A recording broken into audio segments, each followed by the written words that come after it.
안녕하십니까. YTN DMB 2023년 9월 시청자위원회 회의를 시작하도록 하겠습니다.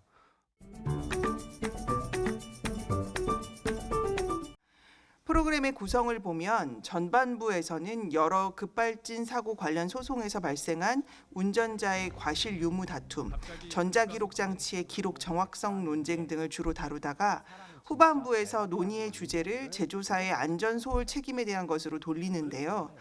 전반부의 내용이 프로그램에서 더 많은 부분을 차지하고 있는 데다가 사고 동영상, 유가족의 인터뷰 등을 통해 더 인상적, 감정적으로 시청자들에게 제시되기 때문에 시청자들의 관심 역시 급발진 사고의 증명 가능성이나 배상 문제 등에 더 쏠리게 되는 것 같습니다.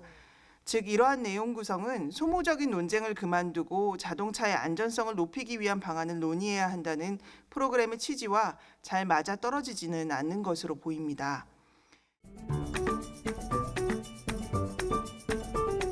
자동차 급발진 관련된 다양한 전자장치와 사고를 이해하기 쉽게 전달하고 그로 인해서 발생하는 사회적 이슈에 대한 인식을 높이는 데 성공한 보도라고 평가할 수 있겠습니다.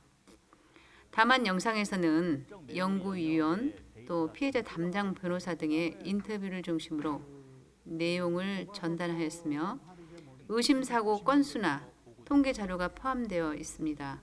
그러나 통계 자료의 피해 규모라든가 또 사망자 수와 같은 디테일한 내용에 대한 정보가 부족해 보입니다.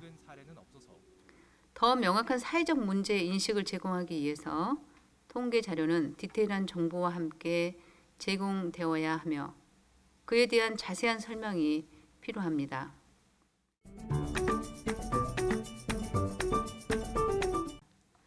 분명한 것은 현재 급발진 사고에 대한 책임 문제가 판단이 어렵고 또 너무 복잡하다는 것입니다. 법적 소송으로 가더라도 제조사, 운전자, 보험사, 법원 등 여러 당사자가 관여되어 있어 해결하는 데까지 상당히 많은 논란과 복잡함이 있습니다. 나도 가해자가 될 수 있고 나도 피해자가 될 수 있다는 사회적 인식하에 기술 개발과 안전의식을 높여가야만 급발진 사고에 대한 다양한 해법들을 찾을 수 있을 것 같습니다.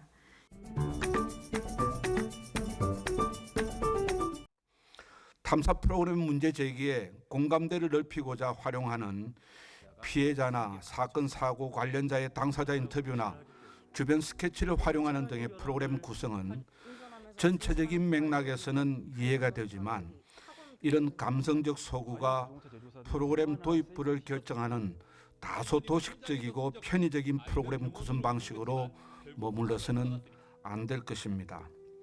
탐사는 단순히 제작 영역이라기보다는 취재와 보도의 그 주안점이 지켜야 할 것입니다.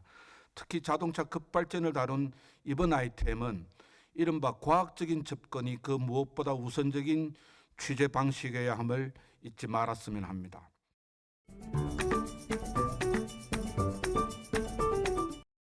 이번 이 기록 방송을 통해서 저는 이제 차량에 대한 전문적인 지식이 부족할 수밖에 없는 사람들에게 이 국가수의 이제 교통사고 분석에 대한 설명을 들으면서 여러 이제 각종 사고 사례에 대한 이제 분석 그리고 차량에 대한 어떤 전문적인 지식도 알 수 있는 과정이 나쁘지 않았습니다.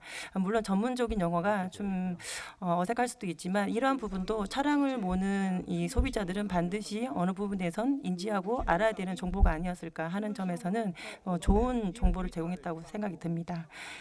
그 급발진이라고 의심되는 이 위험천만의 상황에 이 수많은 사고들을 너무 여과 없이 보여준 점에 대해서는 아마 제작진들에 대한 고민도 있지 않았을까 하는 좀 생각도 들긴 들었는데요. 하지만 또 이러한 참혹한 사고의 상황들과 또 피해 운전자들의 당시 녹화된 상황들 그리고 유족들의 이제 슬픔 등이 방송을 보는 내내 반드시 이러한 그 미스테리 사건들의 진실이 규명이 되었으면 하는 그런 경각심을 주는 취지가 있지 않았나 하는 생각도 들었습니다.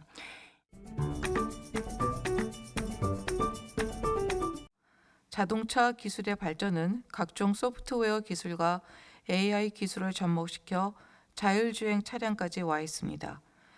그러나 여기서 100만 분의 1, 1억만 분의 1만큼이라도 발생할 수 있는 결함에 대하여 제조사들은 피해 소비자들에게 좀 더 겸손하고 겸허하게 사고 결함을 인정하고 피해 소비자에게 배상하고 문제를 풀어갔으면 하는 바람도 가져봅니다.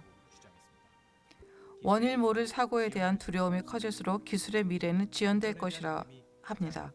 제조사는 기술 개발을 위해 노력하고 홍보하겠지만 단 한 명의 소비자라도 의도치 못한 급발진 사태의 피해자가 되지 않도록 인식의 전환이 필요하겠습니다. 끝으로 소비자 입장에서 언제 어디서든 내가 피해자가 될 수 있다는 가정하에 운전자들에게 대한 급발진 감지 시 대처할 수 있는 운전자 방어에 대한 안내나 설명이 보완되었다면 하는 아쉬움은 남습니다.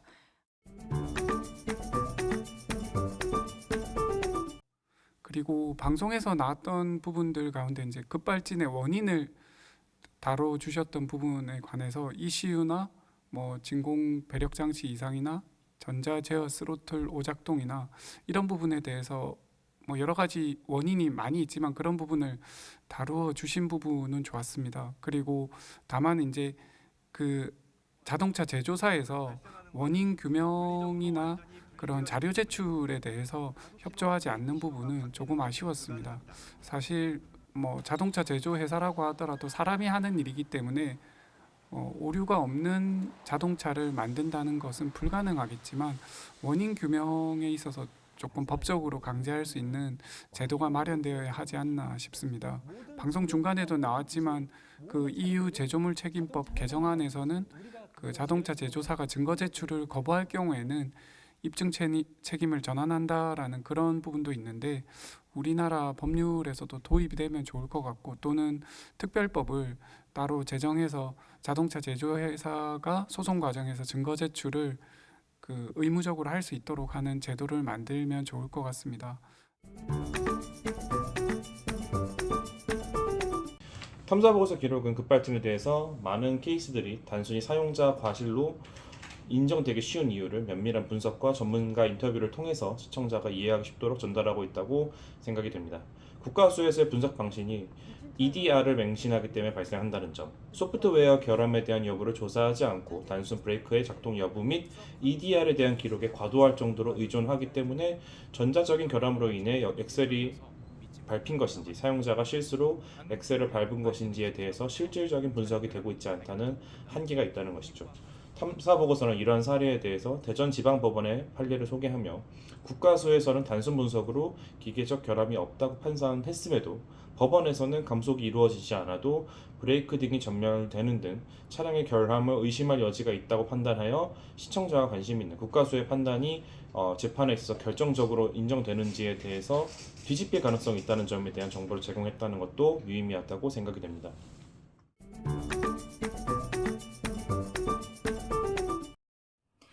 시청 후 알게 된 것은 1. 급발진 사고가 차량의 결함이 아니라 운전자의 조작 실수로도 일어날 수 있다는 점. 2. 국내 방송사 최초로 국과수의 급발진 의심사고 감정 과정을 전반적으로 들여다본 이번 YTN 탐사보고서 기록 제작진의 취재 결과 국과수의 급발진 사고 감정은 단순히 EDR 기록에만 의존하는 것이 아니라 공학적으로 인정할 수 있는 종합적인 검토를 바탕으로 하고 있다는 것을 알게 되었습니다. 따라서 그동안 많은 의혹 속에 있었던 국과수의 사고 감정에 대한 오해에 대한 부분도 개인적으로는 어느 정도 해소되었습니다. 3. 제조사 역시도 ISO 2616 국제 표준에 맞춰 다중화 기술을 적용하고 있고 또 납득될 만한 구조적인 방어 논리 또한 갖고 있다는 것을 알게 되었습니다. 결론적으로 이 급발진 사고는 단편적이고 일방적인 시각으로 바라봐서는 안 되고 쳇바퀴도는 낙인 찍기에서 이해 영역으로 그 사안을 옮겨서 다양한 솔루션에 대한 열린 사회적인 논의가 필요하다는 것을 이해하게 되었습니다.